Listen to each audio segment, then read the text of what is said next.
Ciao a tutti, oggi una ricetta palermitana, la pasta con il cavolfiore in rosso.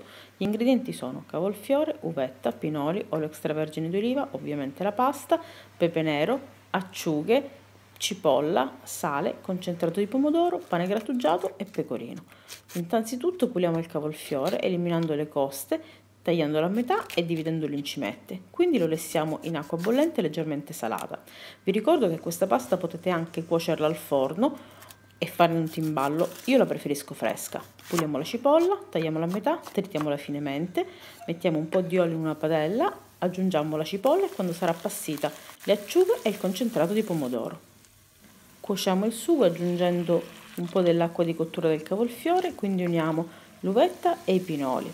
Scoliamo il cavolfiore ancora un po' al dente e proseguiamo la cottura nell'intingolo con il pomodoro, aggiungendo sempre un po' di acqua di cottura, la stessa nella quale poi lesseremo la pasta. Nel frattempo tostiamo il pane grattugiato.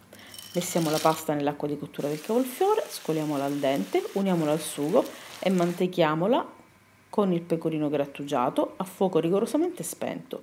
A questo punto spolverizziamo con il pane grattugiato ed ecco, il nostro piatto è pronto. Buon appetito!